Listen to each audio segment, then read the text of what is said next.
आइए हीलियम के बारे में कुछ इंपॉर्टेंट फैक्ट जानते हैं। सबसे पहला क्वेश्चन, हीलियम का सूत्र क्या होता है? He। हीलियम का परमाणु क्रमांक कितना होता है? 2। हीलियम का परमाणु भार कितना होता है? 4। और कुछ इंपॉर्टेंट फैक्ट देखते हैं। हीलियम एक अज्वलनशील गैस है। इसकी अज्वलनशीलता और उच्च शक्ति के कारण ही इसका प्रयोग हम लोग हवाई जहाज के पहिए में करते हैं और गुब्बारे में करते हैं। देखिए और क्वेश्चन है, हीलियम एक अक्रिय गैस है। अक्रिय गैस क्यों है? कि इसका परमाणु क्रमांक कितना होता है? 2। तो इसके इलेक्ट्रॉनिक विन्यास करते हैं तब भी कितना आता है? 2। अब देखिए जी, दो मतलब एक बात आपको मालूम है, बोरबरी के नियमानुसार प्रथम कोष में कितने इलेक्ट्रॉन? 2 इलेक्ट्रॉन होते हैं। इसका कक्षक पूर्ण रूप से भरा होता है, इसलिए क्या होता है? अक्रिय होता है। और जानकारी लेते हैं। देखिए वही बात जो बोले हैं दोबारा हम, हवाई जहाज के पहिए में कौन सी गैस भरी जाती है? हीलियम। गुब्बारे में कौन सी गैस भरी जाती है? हीलियम। और सबसे इंपॉर्टेंट फैक्ट, सूर्य के पास दूसरी सबसे अधिक मात्रा में पाई जाने वाली गैस कौन सी है? हीलियम। इससे एक और इंपॉर्टेंट क्वेश्चन बन जाता है, सूर्य के पास सबसे अधिक मात्रा में कौन सी गैस पाई जाती है? हाइड्रोजन। कितना प्रतिशत? 71% भाग पे हीलियम पाई, 71% भाग पे हाइड्रोजन गैस पाई जाती है। और कुछ फैक्टर देखते हैं इसके बारे में। जैसे देखिए, हीलियम और ऑक्सीजन के मिश्रण का उपयोग कृत्रिम सांस लेने में किया जाता है। कृत्रिम सांस लेने का मतलब जो ऑक्सीजन सिलेंडर होता है उसमें कौन सी गैस भरी जाती है? हीलियम और ऑक्सीजन का मिश्रण होता है। एक और क्वेश्चन बनता है, जब गोताखोर पानी में डुबकी लगाता है तो किन दो गैसों को अपने साथ लेकर जाता है? तो हीलियम और ऑक्सीजन के मिश्रण को। ठीक है ना। अब कुछ जो फैक्ट है, जो वर्ड है ना, उनके बारे में कुछ जानकारी ले रहे हैं। पहला क्वेश्चन है, परमाणु क्रमांक किसे कहते हैं? देखिए परमाणु क्रमांक के बारे में डिटेल में बताऊंगा इस वीडियो में, फिलहाल कुछ जानकारी यहाँ पे बता रहा हूँ। देखिए किसी तत्व के परमाणु के नाभिक में उपस्थित कुल प्रोटॉनों की संख्या उस तत्व का परमाणु क्रमांक कहलाती है। परमाणु क्रमांक प्रोटॉनों की संख्या के बराबर होती है, प्रोटॉनों की संख्या इलेक्ट्रॉनों की संख्या के बराबर होती है। देखिए प्रोटॉनों की संख्या इलेक्ट्रॉनों की संख्या के बराबर होती है, इसी कारण परमाणु क्या होता है? विद्युत का उदासीन होता है। और देखते हैं, परमाणु भार किसे कहते हैं? देखिए प्रोटॉनों की संख्या और न्यूट्रॉनों की संख्याओं का योगफल क्या कहलाता है? परमाणु भार कहलाता है। ठीक। और देख ले रहे हैं, अक्रिय गैस किसे कहता है? अभी आपको बताएं हम। इसका मतलब वे एलिमेंट है या वे तत्व जिनका बाहरी कोश पूर्ण रूप से भरा हो, किसी अन्य गैस से रिएक्शन न करें, स्वतंत्र रूप से जहां चाहे वहां जा आ सकें, जैसे हीलियम, नियान, आर्गन, क्रिप्टॉन, जेनान, रेडान, ये सभी क्या होती है? अक्रिय गैसें होती हैं। उसमें प्रथम में क्या किसका नाम आता है? हीलियम का नाम आता है। एक और क्वेश्चन है, गैस किसे कहते हैं? इसके बारे में थोड़ा सा जानकारी लीजिए। वे पदार्थ जिनके आयतन एवं आकार दोनों अनिश्चित होते हैं उसे क्या कहते हैं? गैस कहते हैं। एक सबसे इंपॉर्टेंट क्वेश्चन, किस अवस्था में द्रव्य का प्रसार अनंत तक किया जा सकता है? गैसीय अवस्था में। इस तरीके से पदार्थ की 3 अवस्थाएं होती हैं, मुख्य रूप से 3 अवस्थाएं होती हैं, इस तरीके से 5 अवस्थाएं होती हैं। कौन कौन सी? ठोस, द्रव और गैस। इन तीनों के बारे में कुछ जानकारी ले लीजिए। जैसे ठोस किसे कहते हैं? वे पदार्थ जिनके आयतन एवं आकार दोनों निश्चित होते हैं उसे क्या कहते हैं? ठोस कहते हैं। फिर वे पदार्थ जिनके आयतन निश्चित लेकिन आकार अनिश्चित होते हैं उसे क्या कहते हैं? द्रव कहते हैं। अब वे पदार्थ जिनके आयतन एवं आकार दोनों अनिश्चित होते हैं उसे क्या कहते हैं? गैस कहते हैं। और कुछ फैक्ट जान लीजिए। ठोस के अणुओं के बीच अंतराल बहुत कम होता है, इनके अणु गति करने में असमर्थ होते हैं। ठीक है। ये प्रबल अंतरा आणविक बलों के द्वारा बंधे रहते हैं। ठोस जिस जिस बर्तन में रखे जाते हैं उसकी आकृति को ग्रहण नहीं करते हैं, लेकिन द्रव जिस बर्तन में रखे जाते हैं उसकी आकृति को ग्रहण कर लेते हैं। और कुछ तथ्यों के बारे में देखते हैं हम लोग। जैसे मान लीजिए कि कौन सी गैस भरी जाती है, यहाँ पे है एक शब्द सूर्य के बारे में कुछ जानकारी ले लीजिए। सूर्य किसे कहते हैं? ठीक है, वह आकाशीय पिंड जो स्वयं प्रकाश को उत्पन्न करता है क्या कहलाता है? तारा कहलाता है। सूर्य क्या है? एक तारा है। और कुछ जानकारी देखिए, तारा, ग्रह और उपग्रह में क्या अंतर होता है?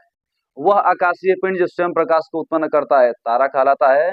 वह आकाशीय पिंड जो तारा के चारों ओर चक्कर लगाते हैं ग्रह कहलाते हैं। और वह आकाशीय पिंड जो ग्रह के चारों ओर चक्कर लगाते हैं उपग्रह कहलाते हैं। जैसे सूर्य एक जगह स्थित है, क्या है? तारा है। सूर्य के चारों ओर कौन चक्कर लगा रहा है? पृथ्वी चक्कर लगा रही है, तो पृथ्वी क्या है? ग्रह है। अब पृथ्वी के चारों ओर कौन चक्कर लगा रहा है? चंद्रमा। तो चंद्रमा क्या है? उपग्रह है।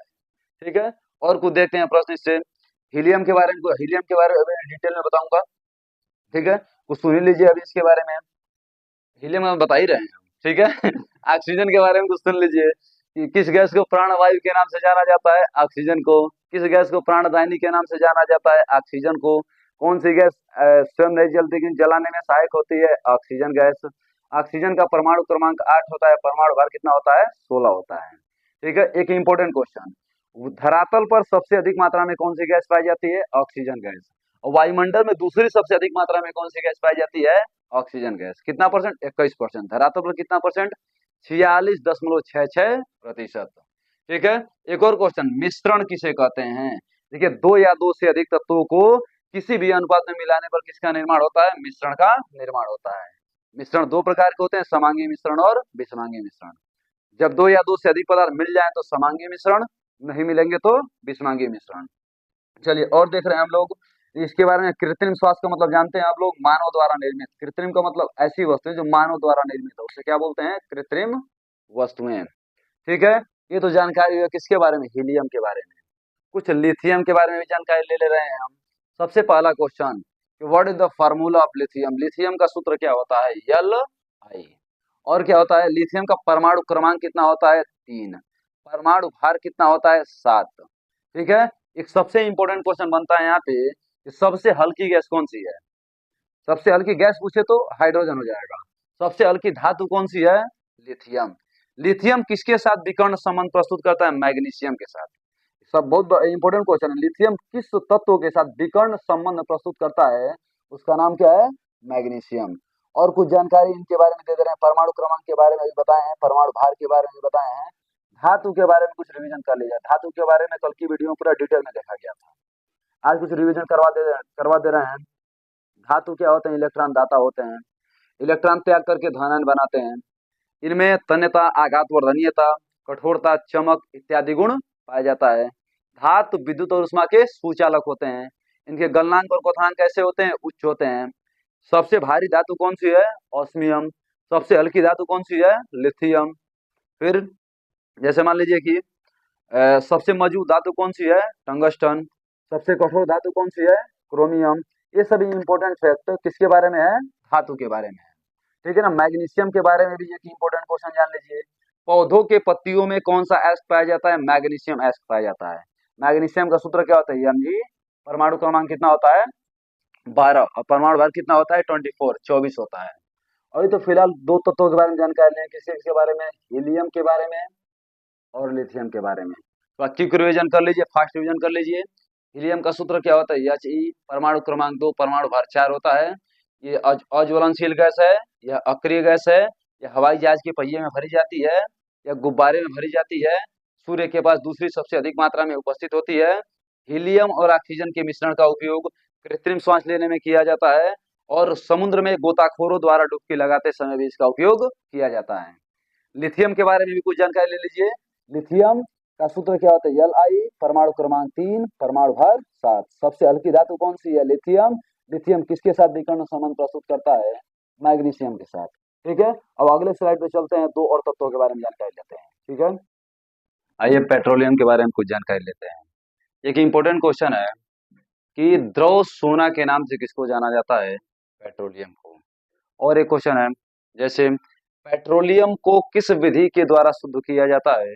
प्रभाजी आसवन विधि के द्वारा। पेट्रोलियम को प्रभाजी आसवन विधि के द्वारा शुद्ध किया जाता है। एक और क्वेश्चन, पेट्रोलियम की गुणवत्ता को किसके द्वारा व्यक्त किया जाता है? उसका नाम क्या है? ऑक्टेन संख्या। ऑक्टेन संख्या के द्वारा पेट्रोलियम की गुणवत्ता को व्यक्त किया जाता है।